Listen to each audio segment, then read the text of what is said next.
Perjanjian Baru. Jika kita membuka Alkitab, maka kita akan melihat bahwa daftar isinya terdiri dari dua bagian besar, yaitu Perjanjian Lama dan Perjanjian Baru. Kata perjanjian mengacu pada sebuah ikatan perjanjian yang merupakan inti dari kedua bagian ini. Kedua bagian ini menceritakan sebuah kisah yang sangat hebat dan berliku-liku tentang ikatan perjanjian antara Allah dengan bangsa Israel dan segenap umat manusia. Perjanjian Lama yang disebut sebagai Tanakh dalam tradisi Yahudi merupakan kumpulan dari gulungan 39 tulisan orang Israel yang dikerjakan dalam kurun waktu lebih dari 1000 tahun.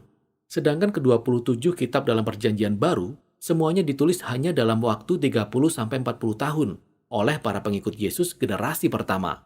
Sejak semula, umat Kristen sudah mulai mengumpulkan tulisan-tulisan ini dan membacanya bersama-sama dengan Perjanjian Lama sebagai satu kesatuan kisah yang bercerita tentang Yesus. Perjanjian Baru dimulai dengan 4 kitab narasi yang semuanya kita sebut sebagai Injil, yang menceritakan tentang kehidupan, kematian, dan kebangkitan Yesus dari Nazaret sebagai suatu pemberitaan kabar baik. Keempat Injil ini diikuti oleh narasi yang kelima yang disebut Kisah Para Rasul. Dalam kitab ini, Yesus yang telah bangkit mengutus para rasul. Kata rasul juga berarti orang yang diutus. Mereka ditunjuk sebagai utusan Yesus untuk menyebarkan kabar baik tentang Dia ke seluruh dunia pada zaman itu. Setelah itu, Kisah Para Rasul dilanjutkan dengan kumpulan surat-surat dari para rasul, yang ditulis untuk memberi pengajaran dan pedoman bagi para pengikut Yesus dalam komunitas setempat yang disebut sebagai jemaat. Ada 13 surat yang berhubungan dengan Rasul Paulus, dan surat-surat ini tidak disusun berdasarkan urutan waktu penulisan, melainkan dari yang terpanjang sampai yang terpendek. Lalu ada surat untuk orang-orang Ibrani yang ditulis oleh teman dekat para rasul, tetapi tidak disebutkan namanya. Setelah itu ada surat dari Yakobus, Yudas, Petrus, dan Yohanes. 2 yang pertama merupakan saudara-saudara Yesus, dan 2 berikutnya adalah para pengikutnya yang pertama. Kitab terakhir dalam Perjanjian Baru adalah Kitab Wahyu, sebuah surat yang ditujukan kepada 7 jemaat dan berisikan kata-kata nubuatan yang menjadi tantangan dan penghiburan bagi semua pengikut Yesus. Jadi itulah kitab-kitab dalam Perjanjian Baru. Tetapi apa inti dari semua kitab ini? Dan bagaimana kitab-kitab ini terhubung dengan Perjanjian Lama sehingga bisa menjadi satu kisah yang menyatu?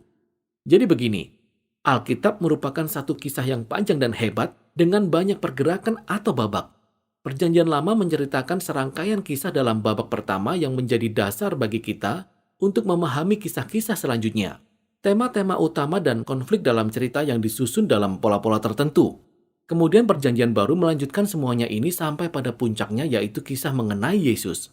Begini maksudnya, babak pertama bercerita tentang Allah dan seluruh umat manusia. Allah menyediakan sebuah taman yang luar biasa bagi manusia yang diciptakan sebagai mitra Allah untuk berkuasa atas dunia. Namun dalam kebodohannya, manusia tunduk pada godaan si jahat serta memberontak terhadap hikmat Allah, sehingga akhirnya mereka dibuang ke padang belantara, di mana mereka mulai saling membunuh. Mereka membangun kota-kota yang dipenuhi dengan keegoisan manusia dan penindasan, yang berakhir dengan kota Babel yang besar dan jahat. Tetapi Allah mengasihi dunia dan manusia-manusia yang bodoh ini, sehingga Ia memulai rencana untuk menyelamatkan manusia dengan menjanjikan datangnya seorang manusia baru yang akan menghancurkan si jahat yang telah menarik kita ke dalam kebinasaan. Babak berikutnya dalam Alkitab adalah kisah mengenai Allah dan bangsa Israel yang mengembangkan tema dan pola dari babak pertama. Allah memanggil sekelompok manusia baru dari Babel menuju ke sebuah tanah yang luar biasa, Abraham, Sarah, dan orang-orang Israel keturunannya. Allah berjanji bahwa melalui mereka, berkat Allah akan dipulihkan bagi semua bangsa. Tentu inilah manusia baru yang kita tunggu-tunggu. Namun orang-orang Israel kembali memberontak melawan Allah. Mereka membangun kota-kota yang dipenuhi dengan kekerasan yang berakibat pada kehancuran dan pembuangan kembali ke Babel. Tetapi Allah tetap memegang janjinya bahwa manusia baru akan datang dari garis keturunan Abraham. Ia adalah seorang raja dan imam yang nantinya akan menyelamatkan bangsa Israel dan seluruh manusia dari Babel agar berkat Allah dapat dipulihkan bagi seisi dunia. Nah, coba perhatikan. Kedua babak ini disusun menurut pola yang sama. Tetapi babak kedua merupakan versi yang lebih panjang dan lebih kejam dari babak pertama. Dan kedua-duanya memperlihatkan betapa tragisnya kondisi manusia, tetapi juga menyoroti janji Allah yang akan dibahas lebih lanjut di babak berikutnya, yaitu kisah para nabi dan penyair dalam Perjanjian Lama.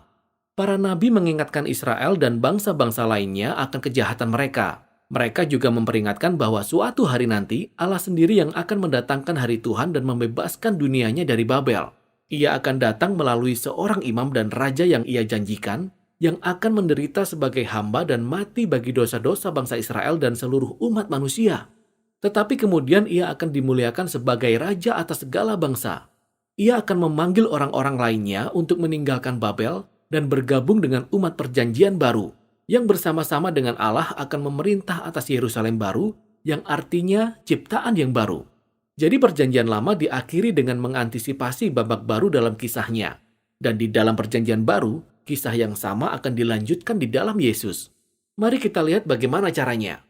Keempat kitab Injil memperkenalkan Yesus dari Nazaret sebagai keturunan dari Abraham yang dijanjikan untuk memulihkan berkat Allah bagi bangsa-bangsa, dan juga sebagai manusia baru yang akan mengalahkan si jahat dan memulihkan persekutuan manusia dengan Allah. Jadi Yesus tidak hanya digambarkan sebagai manusia.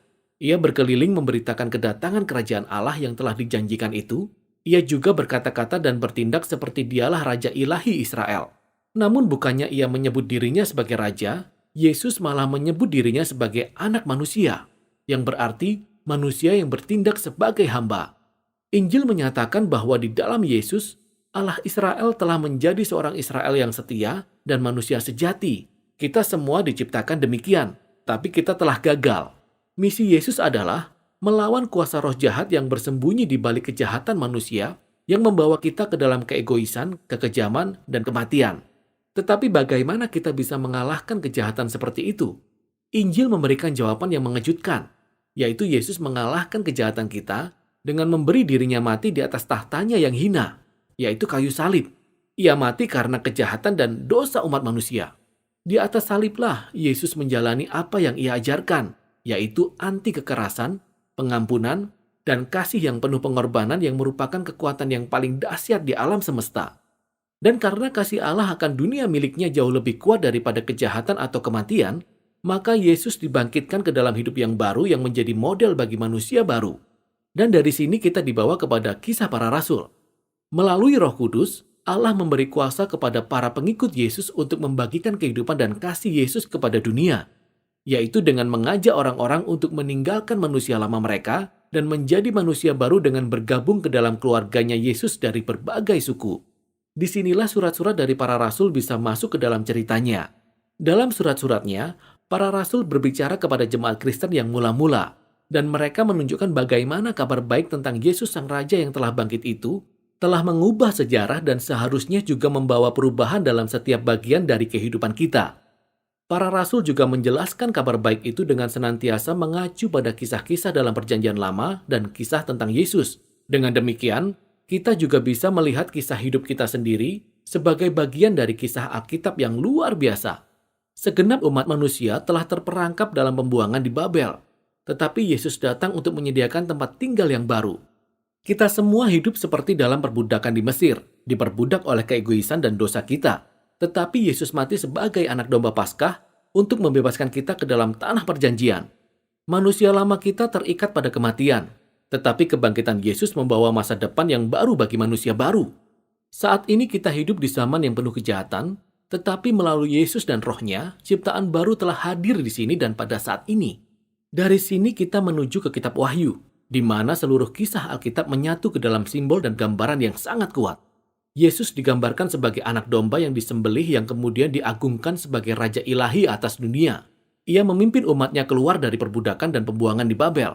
Dan ketika mereka melawan kekuatan Babel, mereka mungkin harus menderita bersama pemimpin mereka yang tewas terbunuh. Tetapi ketika kita mengikuti Sang Raja yang telah bangkit, bahkan kematian pun tidak dapat menghentikan datangnya ciptaan yang baru, yang digambarkan sebagai bait suci di Taman Yerusalem yang baru, rumah yang sesungguhnya bagi umat manusia setelah mereka kembali dari pembuangan yang panjang.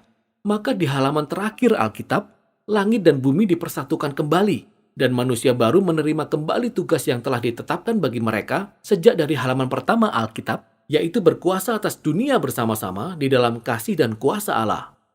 Perjanjian baru merupakan kumpulan naskah yang luar biasa, yang berisikan kesaksian dari para rasul yang menuntun kita kepada Yesus yang telah bangkit itu. Dan melalui Roh Allah, perkataan manusia ini telah menjadi firman Allah yang memberikan pengharapan sejak abad pertama hingga abad ke-21. Setiap kitab menunjukkan bagaimana Allah, melalui Yesus dan Roh-Nya, menuntun kita kepada tujuan akhir dari dunia ini di dalam ciptaan yang baru. Dengan demikian, akhir dari kisah ini sebenarnya merupakan awal dari kisah baru yang belum diceritakan. Dan itulah inti dari perjanjian baru.